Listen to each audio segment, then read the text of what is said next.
Nesse momento, nós vamos falar um pouco sobre o judaísmo rabínico, os principais conceitos, textos e tradições. Nós vamos ver o desenvolvimento do judaísmo rabínico, vamos ver o Talmud, literatura rabínica e alguns conceitos centrais também para esse desenvolvimento. Quero começar dizendo que o judaísmo rabínico tem sido a forma dominante do judaísmo desde o sexto século da era cristã, após a codificação do Talmud babilônico. Ele surgiu a partir do movimento farisaico e de outros movimentos judaicos do primeiro século, e só se desenvolveu em judaísmo rabínico ao longo do tempo. A literatura rabínica e seus métodos de interpretação tornaram-se a principal lente através da qual as escrituras antigas são interpretadas como autoridade. Na aula passada eu mencionei que existiam vários tipos de movimentos judaicos do primeiro século, como os fariseus, os saduceus, os essenos e assim por diante. Evidentemente, quando no ano 70 da era cristã o templo é destruído, você imagina que o movimento judaico que era ligado ao templo se enfraqueceu bastante, neste caso os saduceus. E dessa forma, em Jâmnia foram levantados uma dessas escolas ganhou força, que era justamente a escola dos fariseus. E quando nós vemos, dessa escola foi desenvolvida uma tradição que se tornou eventualmente no judaísmo rabínico. Olha só, antes do início da Era Comum, sábios judeus conhecidos mais tarde como Zugot, pares, começaram a formular princípios fundamentais da metodologia interpretativa rabínica, as suas crenças e práticas. E aos poucos, uma nova classe não sacerdotal, não hereditária, de líderes comunitários, intérpretes e professores da Torá, surgiu na sociedade judaica.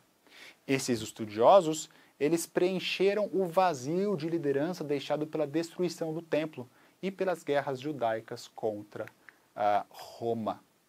Então veja, houve um vácuo de liderança e agora esses estudiosos eles ganham preeminência justamente na perpetuação da interpretação destes textos sagrados. Então, por séculos, o judaísmo rabínico e seus líderes permaneceram marginalizados. Eles eram autoridades espirituais legais somente dentro de seus próprios círculos. Levou algum tempo até que eles fossem capazes de assumir a liderança da comunidade judaica inteiramente e de formularem um sistema coerente de interpretação rabínica.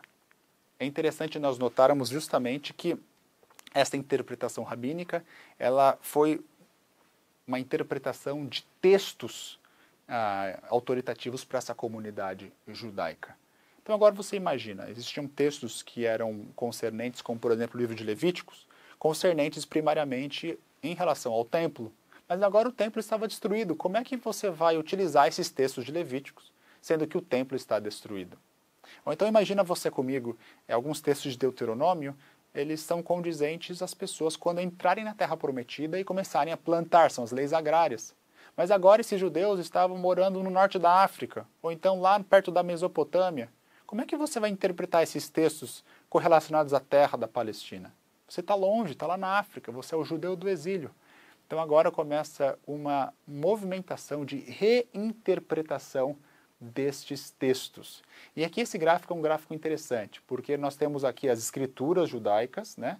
O Tanakh, que é um acrônimo para Torá, que significa lei, Neviim, que significa profetas, e Ketuvim, que significa os escritos. São as três partes do Antigo Testamento. Jesus menciona isso, né? A lei, os profetas e os escritos. É interessante nós notarmos que na Bíblia, para um testemunho ter validade, você precisa de ter 2 ou 3 testemunhas para que uma alegação tenha validade. 2 ou 3 testemunhas, não é assim? Por essa razão que o Antigo Testamento testifica de Jesus. São 3 testemunhas que testificam de Jesus. Então, o Tanakh, ele são as escrituras sagradas que nós temos. No 5º século a.C., na época do exílio, surgem novas tradições dos anciãos. Evidentemente, nessa época do exílio, as pessoas vão para fora da terra. Né? E no período do Segundo Templo, que é justamente o Segundo Templo, é quando o primeiro templo, esse templo salomônico, né, o filho de Davi, se você lembra a história de Davi e Natã, Davi quer construir uma casa para Deus, e Natã fala, vai, constrói. E depois Deus fala para Natã, não, as mãos de Davi derramaram muito sangue, quem vai construir é Salomão. Esse é o primeiro templo. O segundo templo é justamente quando Esdras e Neemias retornam para Jerusalém depois do exílio. Você lembra que Nabucodonosor levou, primeiro a Síria, né? Depois Nabucodonosor leva o povo para o exílio, o povo de Judá. Quando eles retornam, eles constroem o segundo templo, mas que a sua glória não era semelhante à glória, né, do templo salomônico. E esse período vai deste momento até a destruição do templo em anos 70 pelos romanos. Então, nesse período do segundo templo, existe diversidade, seguido pela destruição do templo e guerras.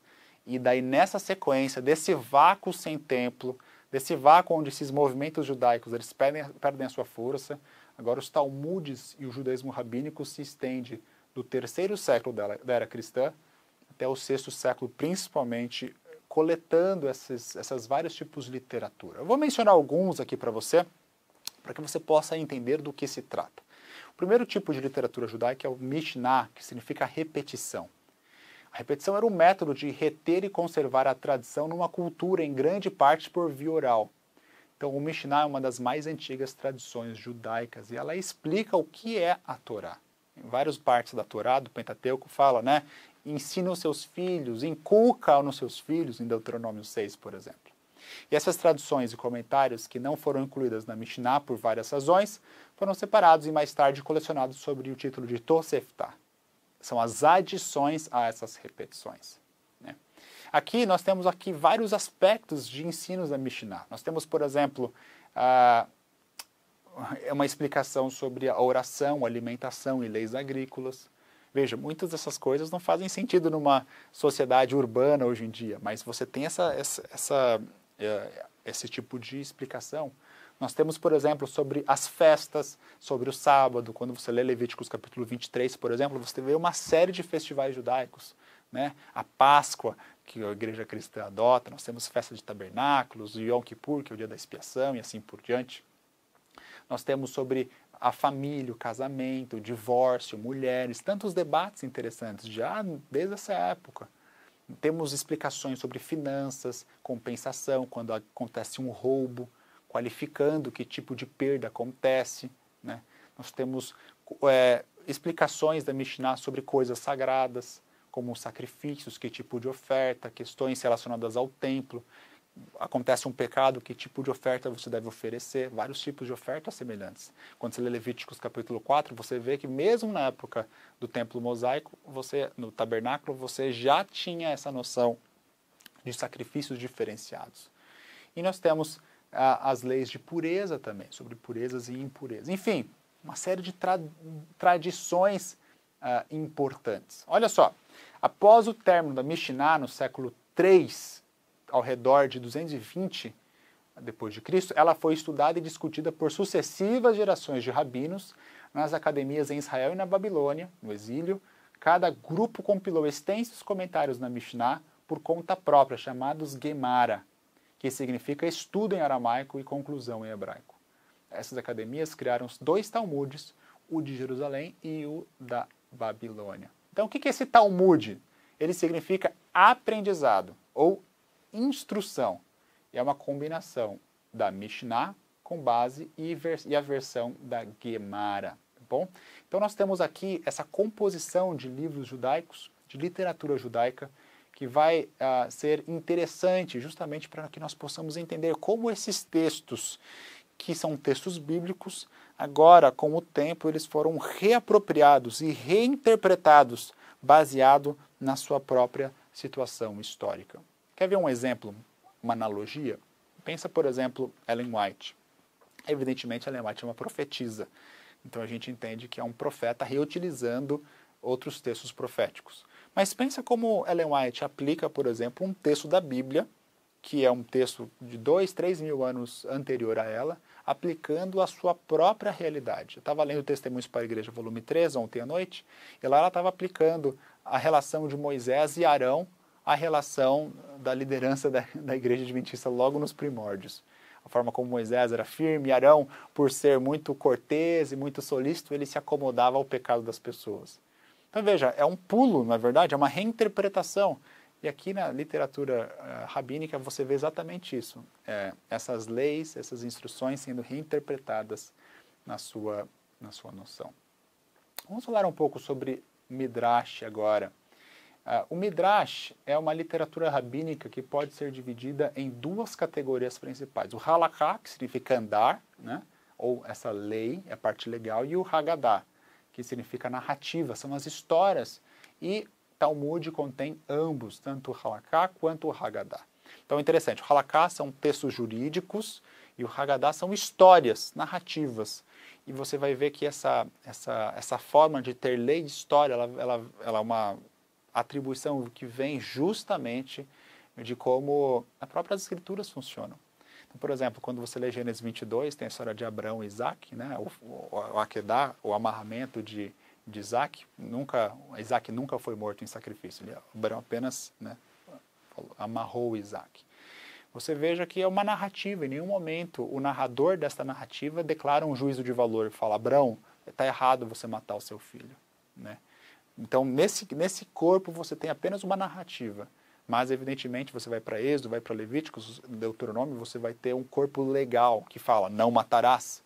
E agora você vai ter que ler as leis e também as histórias e vai interpretando a realidade através de leis e histórias. O Midrash é um método de interpretar histórias bíblicas, indo além de uma simples destilação de ensinamentos religiosos, legais ou morais, que vai além da abordagem gramatical histórica. Ela preenche lacunas deixadas na narrativa bíblica sobre eventos e personalidades descritas.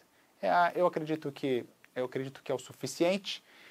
Então agora nós tivemos um panorama de alguns textos judaicos, literatura judaica, para que a gente possa entender justamente esse desenvolvimento. Nós vimos que existe a Bíblia hebraica, composta pelo Tanakh, Torá, Neviim e Ketuvim, né, a lei, os profetas e os escritos. Depois nós temos o Novo Testamento, que encontra em Cristo justamente esse Messias, por essa razão que a igreja cristã tem o Antigo e o Novo Testamento, ou o Primeiro e o Segundo Testamento. Evidentemente, com a destruição do templo em Jerusalém no ano 70, o judaísmo teve que se reinventar e agora essa literatura rabínica é um desdobramento do desenvolvimento do estudo judaico. Obrigado pela sua atenção.